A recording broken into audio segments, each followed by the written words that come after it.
역사적 문제는 가능한 애매모호하게 처리한 그런 점에서는 좀 후세대로 돌리긴 했는데 좀 불완전한 협정이었다 이렇게 생각이 들 정도로 좀 아쉬운 측면이 많았죠. 위안부 문제나 강제징용 문제는 사실 이제 이 아까 불완전 조약이라고 말씀드린 것처럼 근데 이런 부분들이 사실은 묻혀 있었습니다만 노무현 정부 때 이제 이거를 끈질기게 요구해서 그 당시에 협정 내용을 밝혀라고 끈질기게 요구한 결과 이제 밝혀졌던 내용이기 때문에 이제 서서히 이렇게 드러나게 됐던 거죠. 그 1965년간 정말 다른 지금의 뭐 대한민국의 이제 상황에서 여전히 그 부분에 대해서 정확하게 이제 그런 뭐 사죄와 배상의 문제에 대해서 그리고 개인에 대한 이런 문제에 대해서 명기하지 않았던 부분이 너무나도 큰 패착이었다. 처음으로 이제 김대중 오부치 선언에서 한국인에 대한 사죄를 명확하게 밝혔다는 것이 이제 굉장히 큰 의미가 있고 독도는 우리 땅입니다. 그냥 우리 땅이 아니라 40년 동안의 역사가 뚜렷하게 새겨져 있는 역사의 땅입니다. 독도는 일본의 한반도 침탈 과정에서 가장 먼저 병탄되었던 우리 땅입니다. 그리고 현재 스가 총리의 이런 협소한 현명한 그 처신을 보면서 한일 문제가 참 어렵겠구나 하는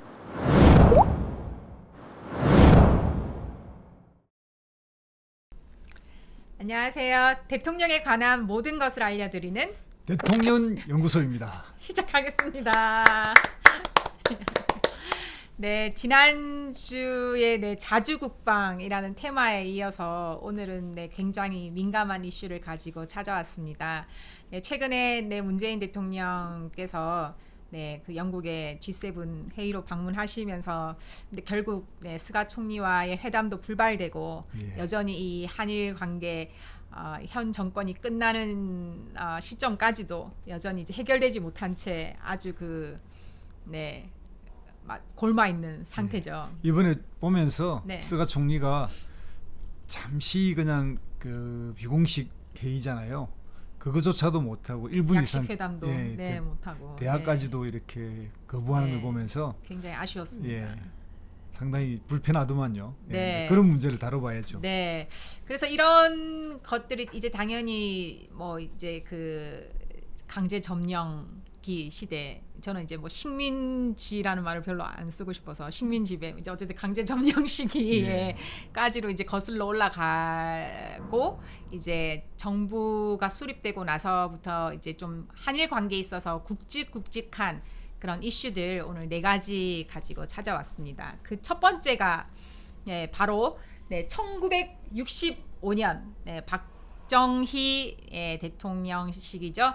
이때에 맺어진 한일 기본 조약입니다. 뭐 한일 기본 협정, 뭐 청구권 협정 포함해서 4개의 협정이 이루어졌고 사실 이게 65년에 이루어졌지만 무려 이 협정이 이루어지기 전까지 14년이 걸렸다고 합니다. 한국 전쟁부터 시작했으니까 14년 동안 협상을 했는데 결과는 정치적, 안보적, 외교적 이런 요소가 고려된 대신 역사적 문제는 가능한 애매모호하게 처리한 그런 점에서는 좀 후세대로 돌리긴 했는데 좀 불완전한 협정이었다 이렇게 생각이 들 정도로 좀 아쉬운 측면이 많았죠. 네, 불완전 조약이라고 또 이제 말해지면서 지금까지도 여전히 아주 오랜 시간이 지난 지금까지도 명확히 되고 있지 않은 조약입니다. 이것이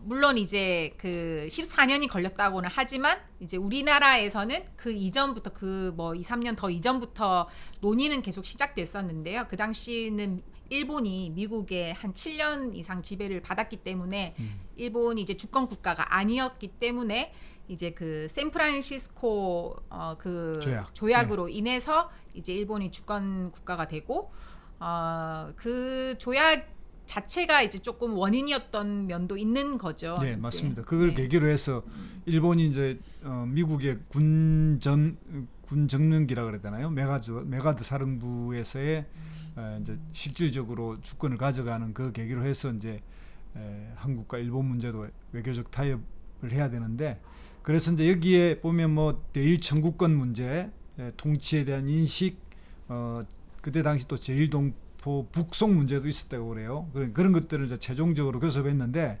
내용은 한 5개 분야가 있는데 한번 볼게요. 일본 측은 한반도의 유일한 합법 정부로 한국을 인정하고, 두 번째 청구권에 대한 문제, 일본에서는 뭐 경제 협력이라고 표현했다고 합니다. 이것을 무상 3억 달러, 장기저리 정부 차관 2억 달러, 상업 차관 3억 달러, 그리고 이제 세 번째가 제1교포의 법적 지위와 대우에 관한 협정을 했고요. 네 번째가 어업에 관한 협정, 다섯 번째가 문화재 및 문화협력에 관한 협정, 이렇게 4개 협정에 25개의 문서로 합의를 했다고 합니다. 네, 그 샌프란시스코 조약 그 협정 당시에 우리도 충분히 그 당사자로서 충분히 들어갈 수 있는 위치에 있었음에도 불구하고, 네, 그 미국과 영국의 그런 뭐 입장 이런 것으로 인해서 우리가 그 굉장히 유리한 입장에서 협정을 할 수 있었던 그런 위치였음에도 불구하고, 어떻게 보면 그 미국과 영국이 일본에 그 면죄부를 준 그 조약으로 인해서 이 한일 기본 조약 역시도 아까 말씀하신 것처럼 이제 미국의 그런 동아시아 전략의 차원에서 이제 비롯된 거기 때문에 이제 안보라든지 뭐 그런 외교 문제에 초점을 맞춘 조약이 되다 보니까 과거사 청산의 부분에 있어서는 굉장히 좀 미흡했다라고. 그렇죠. 네, 그 볼 부분이 수 빠져 있죠. 있었고, 네. 특히 이제 일본은 이제 우리가 전쟁 당사국이 아니라는 이유로 우리를 이제 그 포함시키지 않으려고 했고요. 이제 그런 거의 결과에 따라서 미국과 일본이 이제 이 조약을 맺었는데, 당시 일본에서는 이제 이게 이제 그 기본 원리가 안보는 이제 미국의, 그리고 경제 발전은 자기들 스스로, 이제 이렇게 생각하는 요시다 독트린이라고 하는 그 입장에서 이제 일본이 그 이후로 이제 국가 전략이 그렇게 나갔죠. 그래서 한일 협정 이후에 우리가 이제 현대 일본을 대면하고 있는 거는 이런 안보는 미국에게, 경제 발전은 일본 주도, 이게 지금 바뀌고 있는 게, 예를 들면 이제 고이즈미, 아베 이런 사람들에 의해서 이제 새로운 보통 국가론, 뭐 평화헌법 이런 게 나오면서 좀 이제 체제가 달리하는 그것에 영향을 받아서 한일 기본 협정도 맺어졌다, 이렇게 이해할 수 있겠습니다. 네, 그리고 아까 이제 그 우리 소장님께서 아까 이후 무상 합해서 5억 달러를 이제 그 받는다라고 이렇게 말씀해 주셨는데, 그것에 대한 그 금액에 대한 것을 일본은 그 당시에 어쨌든 그런 독립 축하금이라든지 예. 경제 협력 자금이라든지 예. 이렇게 일본이 표현을 했었던 거죠. 이제 그만큼 사실 그런 뭔가 배상의 문제로 이제 그것은 한 것은 아니라는 것은 일본도 그 당시 이렇게 얘기한 거기 때문에, 예. 그 부분 때문에 이제 지금의 여러 그런 뭐 강제징용 문제에 있어서 반인도적 불법 행위에 대해서는 그게 명시가 되지 않았기 때문에 이제 그 부분이 이제 현재의 지금 그런 판결까지 이렇게 영향을 준 것이라고 볼 수 있겠습니다. 맞습니다. 그리고 이제 지금에 와서 이 다음에 다룰 문제도 마찬가지지만, 1965년부터 우리 다음 이제 그 65년 체제에서 이 한일 관계가 딱 바뀌는 틈이 뭐냐면, 김대중 대통령이 들어오고 나서 1998년에 이제 맺어진 그걸로 해서 이제 바뀌는 거거든요. 이제 그 새로운 체제가 들어서게 되는데, 그 전 단계까지 우리가 민주화를 추진해오고 경제 발전을 추진해오면서 많은 부분에서 일본과의 역사 의식이나 역사 문제를 좀 덮어놓은 측면도 있거든요. 그리고 우리 내에서는 독재와 싸우기 바빴고, 이런 게 이제 해결되고 나니까 1980년대를 지나고 나서부터 이제 본격적인, 예를 들면 위안부 문제가 등장한다든가, 또 이렇게 이제 강제징용 문제가 등장한다든가, 이런 식으로 이제 새로운 한일 관계가 재정립되기를 요구하게 되고, 결국 그래서 이제 98년에 이 다음 봐야 될 김대중 오부치 선언이 연결된다고 이렇게 봐야 되겠죠. 네, 그 위안부 문제나 강제징용 문제는 사실 이제 이 아까 불완전 조약이라고 말씀드린 것처럼, 근데 이런 부분들이 사실은 묻혀 있었습니다만, 노무현 정부 때 이제 이거를 끈질기게 요구해서 그 당시에 협정 내용을 밝혀라고 끈질기게 요구한 결과 이제 밝혀졌던 내용이기 때문에 이제 서서히 이렇게 드러나게 됐던 거죠. 그러면 자연스럽게 다음으로 넘어가 볼까요? 예. 네.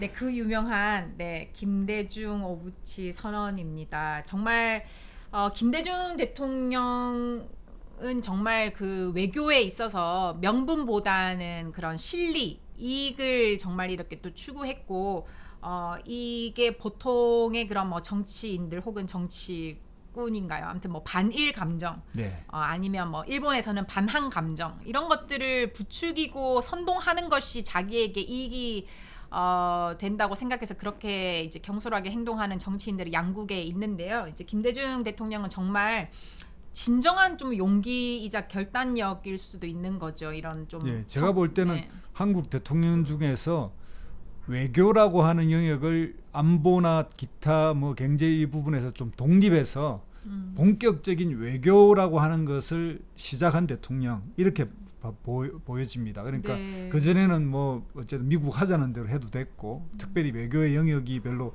이 냉전의 틀에 갇혀 있어가지고, 그래서 냉전 이런 게 이제 바뀌고 돼 있는데, 한일 관계에서 보면 몇 가지 이제 일본의 변화도 있었습니다. 일본이 자민당 독주가 55년부터 쭉 30년 이상 됐는데 93년에 들어오면서 자민당의 독주가 무너지기 시작해요. 그래서 이제 신진당의 호소과와 이 총리하고 연정을 하게 되고, 거기에서 호소과가 이제 침략을 인정하는 발언을 합니다. 그리고 이제 그 뒤에 또 연정을 했던 사회당 95년 무라야마 총리라고, 이 사람이 이제 뭐냐면 아시아 전체의 침략 전쟁과 여기에 대한 사죄를 해요. 근데 한국이라고 명시하지 않는 상태에서. 네. 그래서 이제 그 93년, 95년, 그 다음에 이제 98년 드디어 김대중 대통령과 그 누구죠? 오부치가 만나서 이제 한국인에 대한 사과를 하게 되는데, 여기에 이제 무라야마 다마를 잠깐 제가 읽어드리겠습니다. 일본은 멀지 않은 과거의 한 시기에 국책을 바로 하지 못해 전쟁의 길을 걷고 국민의 존망을 이기에 빠뜨렸으며 식민지 지배와 침략에 의해 수많은 나라, 특히 아시아 국가의 이게 무라야마 다마군요. 아시아 국가의 많은 사람들에게 다대한 손해와 고통을 안겨주었다. 이렇게 해서 이제 무라야마는 이렇게 이제 아시아인 전체로 이렇게 했어요. 그런데 이제 오부치 공동선언으로 가면 제가 이제 뭐 21세기를 향한 새로운 한일 파트너십을 위한 공동선언, 이게 이제 공식 명칭이고 98년 이제 1998년 10월입니다. 네, 10월에, 네. 예. 주요 내용은 볼까요? 주요 내용은 김대중 대통령이 이렇게 말씀을 했다고 나오네요. 그러니까 역사인식 표명을 진지하게 받아들여 이를 평가하는 동시에 양국이 과거의 불행한 역사를 뛰어넘어 화해와 설린 우호 협력의 바탕을 둔 미래지향적 관계를 발전시키자, 이렇게 이야기를 했다 그러고요.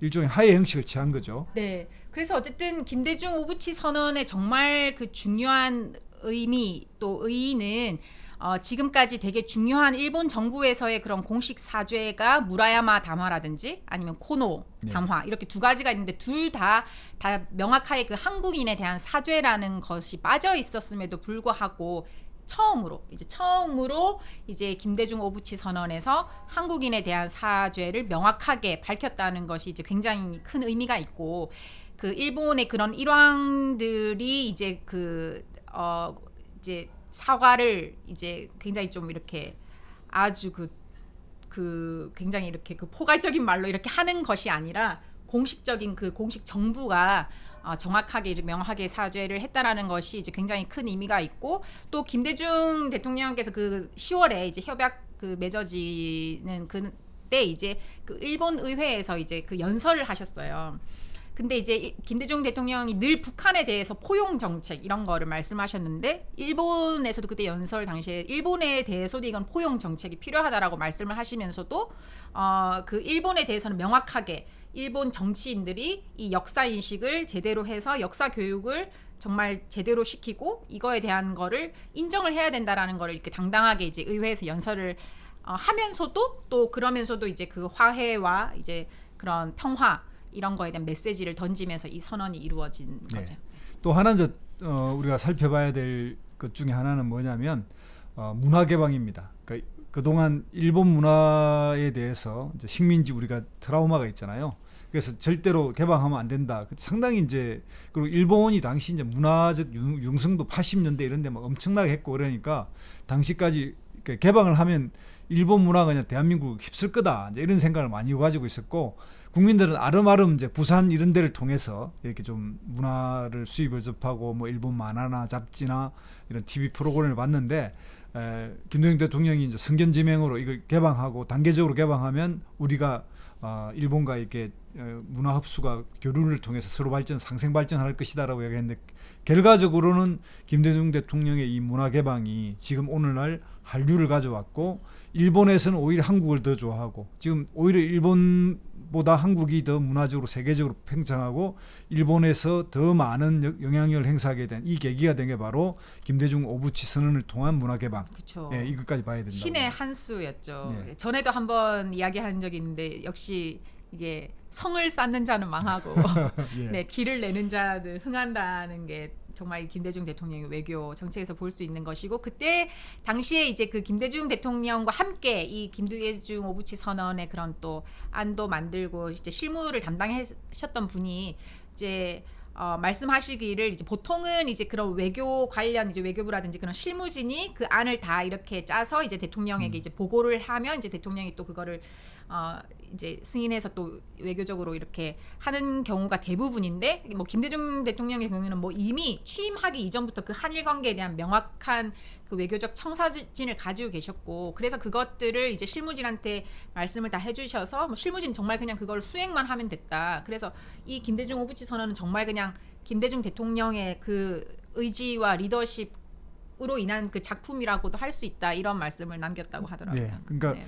1965년에 1년 동안 한 10,000명 정도가 왔다 갔다고 해요. 그런데 2001년 2년이 되면 하루 10,000명. 지금 그러니까 1915년 전후 때 연 500만 명. 그러니까 요 코로나 오기 전까지는 거의 뭐 제 생각 한 800만 명, 1,000만 명 정도가 연간 왔다 갔다 했을 것 같아요. 엄청난 그러니까 거죠. 이제 그 엄청난 교류가 된 거죠. 그러니까 지금의 이제 한국과 일본 사이에는 서로가 뗄래야 뗄 수 없는 가장 가까운 이웃인데 아직도 이제 다음 문제로 넘어가면 더 심각하겠지만 어쨌든 그 물꼬를 김대중 대통령은 정확하게 열었다. 네, 그 정말 진짜 그 당시에 아직도 생각이 나요. 막 엄청 그 문화 개방하면 우리가 다 잡아먹힌다. 뭐 이렇게 하면서 얼마나 그 우려를 많이 했었으니까 그런 우려하는 그런 여론들도 많았는데 굉장히 정말 결과적으로는 너무 큰 성과가 있었고 또 되게 중요한 것이 이제 이 김대중 대통령 이 오부치 선언이 나오기 전은 사실 이제 굉장히 특이한 것이 그 엄청 한일 관계가 그 최악으로 치달았을 때였죠. 그 당시만 해도. 왜냐하면 그때의 김영삼 대통령의 그 일본의 버르장머리를 고쳐줘야 되겠다. 이 말이 엄청나게 네. 그 일본에 이렇게 자극을 줘서 일본이 그 한일업 협정을 또 파기하는 그런 사태까지 초래할 정도로 굉장히 엄청난 또 그런 사건과 또 이 최악의 관계들이 있었음에도 불구하고 그거를 정말 이렇게 아주 그 원활하게 능수능란하게 이렇게 외교적으로 김대중 잘, 대통령은 네. 이제 70년대 일본의 망명 시절이 있었잖아요. 그래서 이제 박정희 당시 부하인 김영욱 중앙정보부장 주도로 납치까지 했지 않습니까? 일본에서 한국으로. 이제 그런 일본의 관계나 한일 관계에 대해서는 김대중 대통령만큼 깊이 성찰해보고 또 이렇게 관계를 어떻게 가야 될 것인가에 대한 통찰 이런 걸 가지고 있는 분이 없었던 거죠. 그래서 이제 그 발전이 일어났다 이렇게 봐야 될 것 같습니다. 네, 그러면 다음 키워드로 넘어갈까요? 네, 독도 문제입니다. 네, 그 참 뜨거운 문제죠. 네, 그 이명박 정부 당시에 그러니까 이 문제는 이제 우리가 한일 기본 협정이나 이런 데서 이제 사실 해결되지 않는 문제에 대해서는 해결되지 않는 걸 확인하는 외교를 한 거잖아요. 독도 문제에 대해서 그 누구도 이제 인정하지 않는, 그러니까 그 문제를 해결하지 않는 행태를 해서 이제 넘어간 문제인데. 그 한일 아까 기본 협정에서 이제 그 독도 문제를 이제 일부러 표기하지 않게끔 또 방기한 것도 이제 그 김종필 오이라 메모라고요. 네. 김종필 오이라 메모라고 이게 네. 이제 이야기가 어떻게 되냐면 해결해야 한다는 것으로 해결한 것으로 간주한다. 예, 해결해야 될 문제라고 함으로써 해결된 걸로 간주한다. 네. 이제 이런 그 기본 그 외교의 기본 문제 그 용어가 있어요, 그죠? 네. 예, 그런 용어로서 이제 미해결의 해결이라고. 그래서 이제 그렇게 하고 이제 독도 문제가 넘어왔는데 이 독도 문제는 그동안 뭐 다른 정부 때도 조금 불거졌지만 이제 결정적으로 불거진 거는 2005년 이제 노무현 대통령 시절. 그러니까 이제 97년에 김영삼 대통령이 독도의 저반 시설을 짓기로 했고 그게 따라는 뭐 문제는 약간 뭐 논란이 됐지만 그게 안 됐고 그다음에 97년에 그 이제 국제해양법이라고 그 EEN인가요? 그러니까 국제해양법 EEZ 배타적 경제 수역 네. 이런 게 이제 어업 협정 이런 게 되면서 조금씩 고조됐는데 그 중에 이제 가장 그 된 게 이제 2005년 노무현 대통령 시절에 이제 일본 측에서 교과서 문제도 있었지만 다케시마의 난이라 날을 이걸 제정했죠. 제정하게 네. 되면서 본격적으로 이제 제정됐고 그래서 노무현 대통령의 이제 독도 연설도 독도는 대한민국의 영토입니다. 독도는 우리 땅입니다. 그냥 우리 땅이 아니라 40년 통한의 역사가 뚜렷하게 새겨져 있는 역사의 땅입니다. 독도는 일본의 한반도 침탈 과정에서 가장 먼저 병탄되었던 우리 땅입니다. 독도는 우리 땅입니다. 독도는 대한민국 영토입니다. 이 연설이 된 게 그 2005년 그해 이루어지면서 이제 독도 문제가 본격화됐고요. 그때 좀 그 우리가 이제 그 청량을 하겠다. 그리고 이제 독도 쪽에 그 해저 지명을 유엔에 이제 그 해양에 그 해양 기구에 등록하려 그러니까 일본이 이제 측정하러 와요. 그걸 그 노무현 대통령이 오면 격파시키겠다. 그리고 그 뒤에 한 번 더 또 그런 명령을 내려요. 그래서 결국은 아주 긴장 관계까지 갔다가 양국이 서로 이제 그 철회하는 걸로 우리는 유엔에 등록하지 않고 좀 조사하지 않는 걸로 이렇게 잠정 그 노무현 대통령 시절에는 그 위기를 벗어났습니다.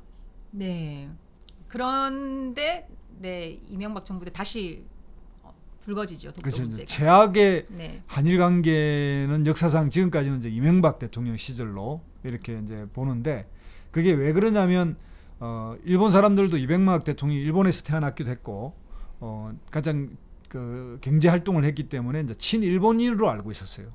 그런데 이 사람이 이제 한 몇 가지 문제가 되는데 임기 내 4년 동안 일본에 대한 비판이 한 번도 없었어요. 거의 없었어요. 그런데 이제 마지막에 일본도 그 노다 요시코라고 하는 총리가 좀 극우 총리가 들었었고 그런 상황에서 그러니까 이제 위안부 관련한 그 대한민국 그 헌법재판소 판결이 나와요. 이제 거기서 국가가 좀 더 적극적으로 하지 않은 것은 위헌이다 이런 판결도 나오고 그런 상태에서 이제 이명박 대통령이 좀 적극적으로 이제 위안부 문제 이렇게 좀 개입하기 시작하는데 그래서 이제 한일 회담이 잘 성과가 없어요. 그 상태에서 2012년 임기 말 마지막 8월 10일 날 전격적으로 이제 독도를 방문해 버리죠. 네. 대통령 우리나라 대통령으로 처음으로. 처음이죠. 네. 그리고 이제 일본 왕 그러니까 뭐 지금 그냥 천황이라 불러도 되고 일본 왕이라고 해야 되지만 그냥 그 일본 왕에 대한 사죄를 요구함으로 해서 일본에 있어서는 국가적 정체성으로 규정되어 있는 일본 왕의 사죄를 요구함으로써 이게 이제 그 일본 헌법 1조를 건드린 거죠. 그렇게 되면서 최악의 관계로 가버립니다.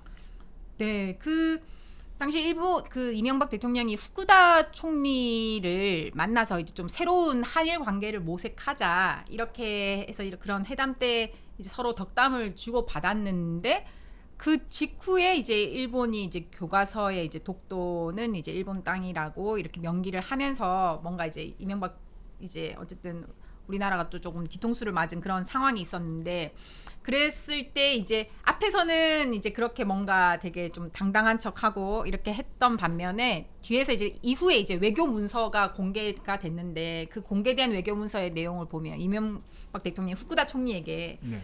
독도 문제는 지금 좀 굉장히 곤란한 문제이니 조금만 기다려 달라 이렇게 이야기했다라는 것이 이후에 이제 드러나는 맞아. 거죠. 그런 게 이제 보도되기도 했죠. 네, 그래서 이제 그 당시 막 이제 국민 여론이나 막 또 이제 여론은 청와대에서 우리 정부가 절대 그런 말 할 리 없다. 뭐 이런 식으로 해서 또 이렇게 막 비호도 하고 이랬는데 결국은 또 이제 그게 사실이었다 이런 것들이 다 밝혀지고 이렇게 하면서 이제 굉장히 좀 그 앞과 뒤가 다른 좀 그런 외교를 좀 펼쳤죠. 거기다가 이제 2012년 12월이 되면 우리가 알고 있는 아베 1차 내각 이제 한번 했다가 이제 또 물러나서 이제 2차 등장을 하는데 2012년 그러니까 12월에 아베가 총선거에 승리하고 이제 아베 내각이 들었었거든요. 그러니까 그런 이명박의 그런 독도 방문과 발언과 일본의 이제 좀 더 우익적인 정부의 등장, 그러니까 아베 정부의 등장 이런 거에서 이제 이런 독도 문제가 제약이 되면서 위안부 문제까지 해서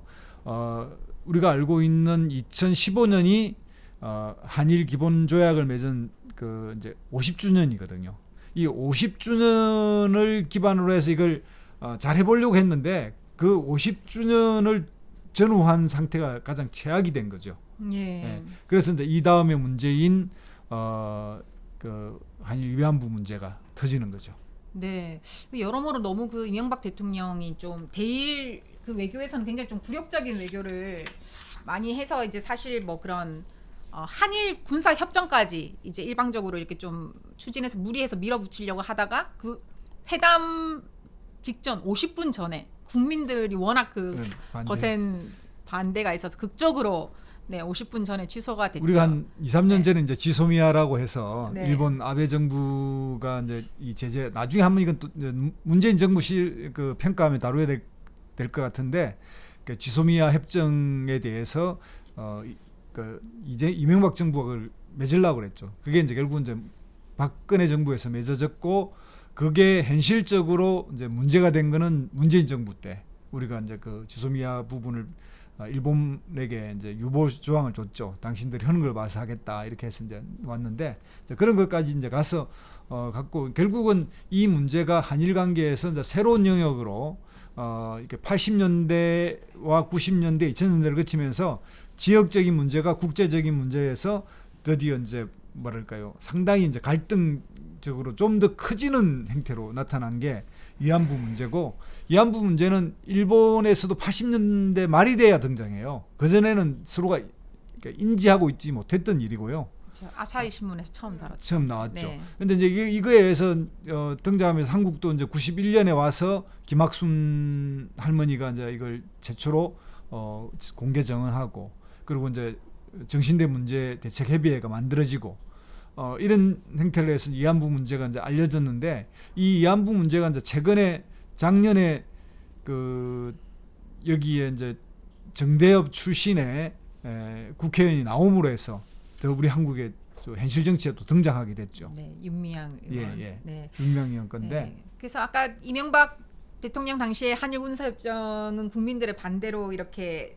저지가 됐으나 50분 전에 극적으로 취소가 됐으나 이것 또한 어마어마한 그 정말 반대가 있었음에도 불구하고 결국에는 이제 밀어붙여서 이게 협정이 이루어졌는데 사실 되게 굉장히 이것도 되게 좀 의아했던 부분이 많아요. 왜냐하면 노무현 대통령은 이제 취임하자마자 이제 일본의 그 총리도 이제 만나셨고 이제 했던 반면에 이제 박근혜 대통령은 취임하고 3년이 될 때까지 일본과 전혀 아무런 그게 아까 이야기했던 이명박 정부의 후과예요. 네.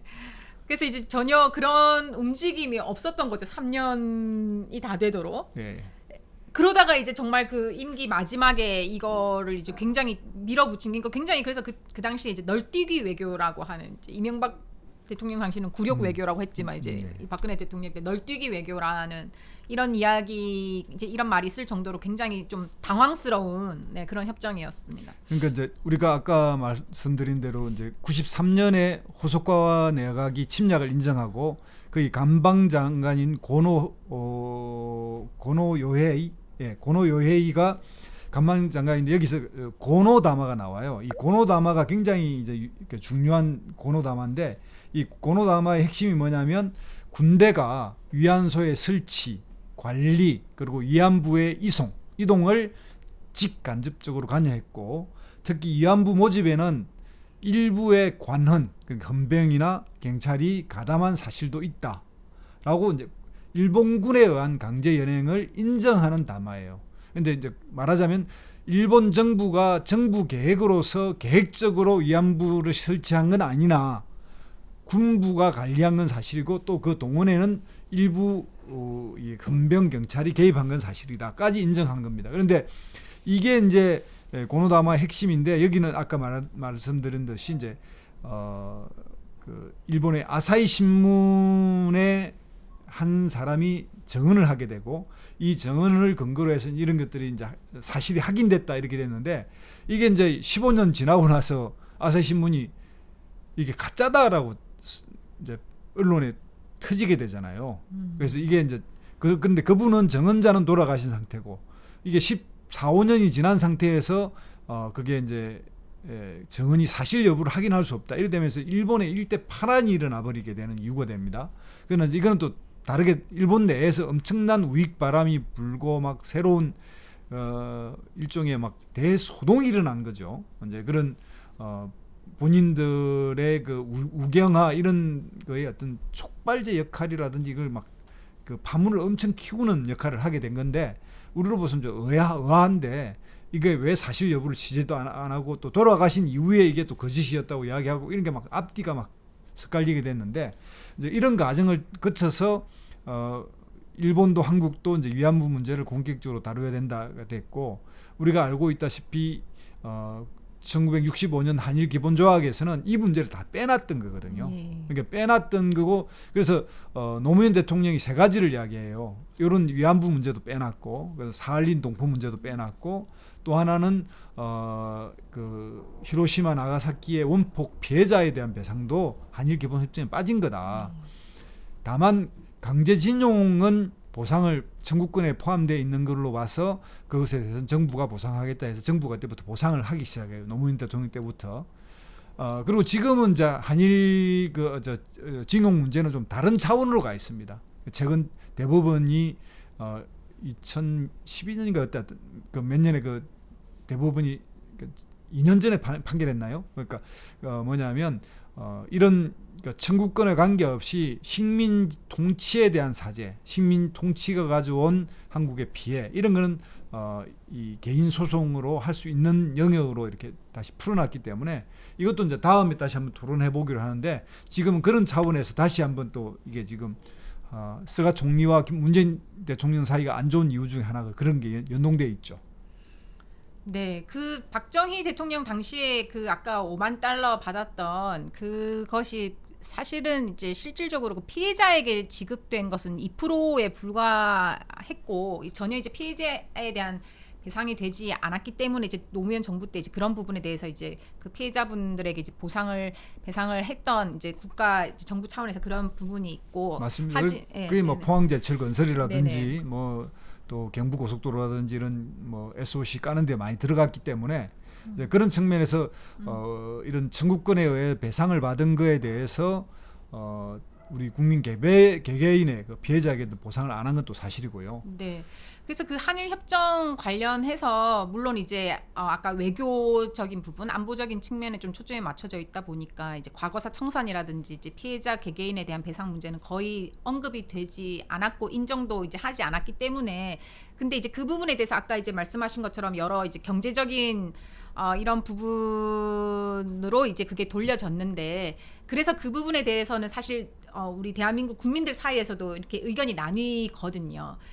그래서 그 당시에는 우리나라의 정말 그런 여건상 혹은 뭐 경제 사정상 혹은 또 국제 정세상 그럴 수밖에 없었던 것이라고 얘기하는 사람도 있지만 2015년 이때는 또 그런 상황도 아니었단 말이죠. 이제 그 1965년간 정말 다른 지금의 뭐 대한민국의 이제 상황에서 여전히 그 부분에 대해서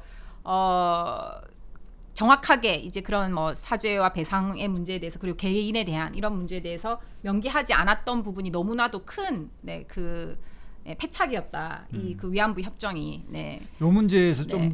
좀 더 들어가 보면 아까 말하던 이명박 대통령의 최악의 관계, 그다음에 2015년에 이제 한일 기본 협정 50주년 여기에 이제 아베 정부의 등장.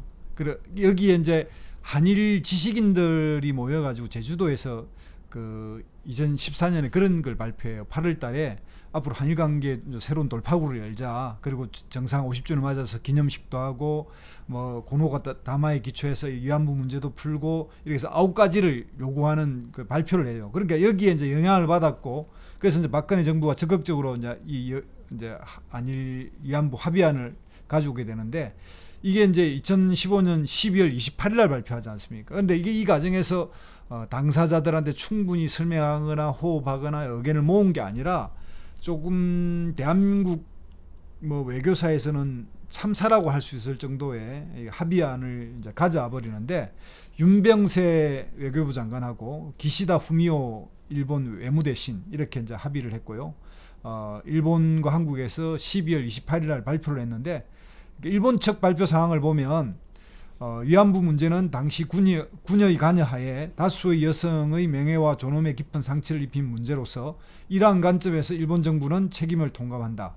아베 내각 총리 대신은 일본국 내각 총리 대신으로서 다시 한번 위안부로서 많은 고통을 겪고 심신에 걸쳐 치유하기 어려운 상처를 입은 모든 분들에게 미안한 마음으로부터 사죄와 반성의 마음을 표명한다. 이렇게 되어 있고요. 두 번째가 일본 문제는 지금까지도 본 문제를 진지하게 임해왔으며 이러한 경험에 기초하여 이번에 일본 정부의 예산에 의해 모든 위안부 분들의 마음의 상처를 치유하는 조치를 모색하겠다. 구체적으로 위안부 분들의 지원을 목적으로 재단을 설립하고 일본 정부는 정부 예산으로 자금을 일괄 거출하고 한일 양국 정부가 협력하여 모든 위안부의 명예와 존엄 회복 및 마음의 상처 치유를 위한 사업을 행한다.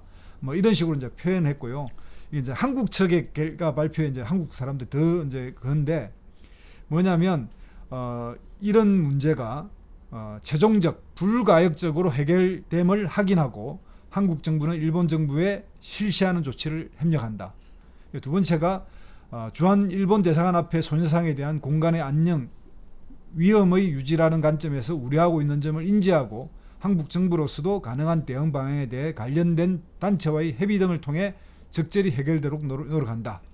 세 번째가 한국 정부는 이번 일본 정부가 표명한 조치가 착실하게 실시된다는 걸 전제로 일본 정부와 함께 향후 유엔 등 국제사회의 동 문제에 대한 상호 비판을 자제한다. 그러니까 이제 최종적으로 불가역적으로 해결됐다고 선언해버린 거죠. 네, 10억 엔을 받고 다시는 이 위안부 문제에 대해서 꺼내지 않겠다, 문제시 하지 않겠다 이렇게 약속을 그냥 해버린 거죠. 네. 그래서 저는 오바마 대통령을 참 좋아하고 이 훌륭한 대통령이라고 생각하는데 이 위안부 협정 이 문제에서만큼은 그 오바마 행정부의 또 압력 또한 있었다라는 것도 이제 이게 빠질 수 없는 요소였던 것 같고 당시 이제 오바마 정부가 네. 전략적 인내라고 해서 북한에 대한 이 문제를 이제 그렇게 해결하고 있었고 굉장히 이제 친일본적 입장을 이제 그 핏봇 아시아라 해가지고 아시아로 돌아오는 정책을 일본을 거점으로 하겠다고 생각을 하고 있었어요. 그러니까 일본의 의식이 많이 들어가고 그래서 이 그 성명 그 조약이 체결된 거에 압력도 많이 행사했을 것이고 이게 발표되자마자 즉각적 환영과 거의 종결의 뜻을 같이 했어요. 그렇죠. 그렇게 해서 네. 이제 한국 네. 입장에서는 굉장히 이제 고립됐는데 뭐 그때 당시 새누리당 빼고는 모든 정당 사회단체가 다 반대했음에도 불구하고 이 파장에 의해서 당시에 60여 명의 위안부 대상자 중에서 뭐 절대 다수인 48명인가 그 돈을 수령했고요. 그다음에 뭐 하야와 치유 재단이 만들어졌고 문재인 대통령은 여기에 이제 반드시 우리는 이걸 무효화하겠다라고 해서 이제 2017년 대통령 선거에 당선되고 그 갈등이 이제 지금까지 해결은 되고 있지 않은 상태입니다. 조약은 체결됐지만 그리고 국회 비준은 안 된 상태이긴 하지만 참 난감한 문제죠. 그러니까 이거는 다음 정부가 들어서면서부터는 이 문제에 대해서 이제 어쨌든 마무리를 해야 될 시점에 온 것 같고요. 이 문제에 관한 우리가 되돌아봐야 될 것은 당시에 이런 노력을 했던 것 중에 아시아 연대를 생각하는 일본의 시민단체와 한국 시민단체가 아시아 여성기금이라는 걸 만들어서 시민들의 모금과 그 정부 예산 이런 것 가지고 해결하려고 했었어요. 아주 적극적으로. 그 액수도 많았고. 그런데 이게 한국의 위안부 문제를 다루는 정대협이라든지 이런 데서 주도해가지고 이 부분을 다 거부해버리고, 그러므로 해서 일본 내에 한국의 우호적인 시민단체 지식인들이 다 이 문제에서 손을 떼게 만들어버렸어요. 그래서 굉장히 지금 어떤 의미에서는 최악으로 가 있고, 그래서 한국의 이런 위안부 문제를 다루는 시민단체도 이번 기회에 언제까지 이 문제를 계속 투쟁하고 또 본인들의 단체 존립 기반으로 삼을 건지 냉정하게 한번 성찰해야 된다고 정말 반성과 성찰이 필요한 시기가 됐고요. 정부도 이 문제에서 이제 역사의 한 장을 마무리해야 될 시점에 와 있다. 아쉽지만 한번 그런 측면에서 이 민간 외교 영역을 활성화시키면서 민간 이익을 회복해야지만 정부 차원에서는 이걸 더 이상 되도록이는 것은 어렵지 않을까 하는 게 저도 생각입니다. 맞습니다. 그런 그 민간 교류, 민간의 힘이 정말 큰데, 이제 그 아사히 신문도 계속해서 그런 인터뷰 연재를 했대요. 한일 관계 관련해서. 이제 그때 이제 한 소설가가 이제 그 인터뷰에서 본인은 이제 국가 이익을 생각하는 것이 아니라 그냥 한 명의 인간으로서 그리고 뭐 인권이라든지 이런 문제에서 한일 관계를 접근하고 싶다.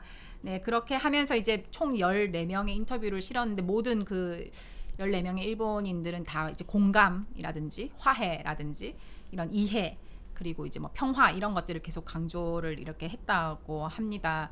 그래서 좀 그런 정말 이제 너무 이렇게 국익을 좀 넘어서서 어쨌든 이 그 아시아의 좀 평화라든지 아니면 또 한일 관계에 좀 새로운 활로를 좀 모색해야 될 시기가 이제는 좀 온 것 같고요.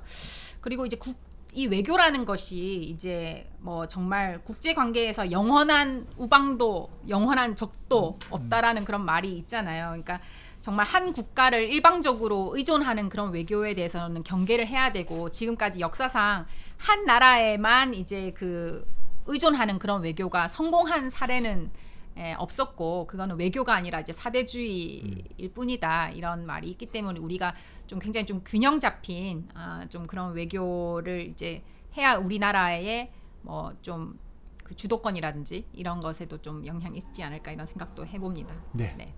하여튼 뭐 문재인 대통령의 G7 정상회담 참석을 계기로, 그리고 현재 스가 총리의 이런 협소한 현명한 그 처신을 보면서 한일 문제가 참 어렵겠구나 하는 생각을 하면서 다시 한번 역대 김대중 대통령, 노무현 대통령, 이명박 그리고 박근혜 대통령까지 한일 문제, 특히 이제 독도와 위안부 문제를 한번 돌아봤는데, 뭐 이번 시간에 좀 여러분들이 다시 한번 한일 문제를 생각해보는 계기가 됐으면 좋겠습니다.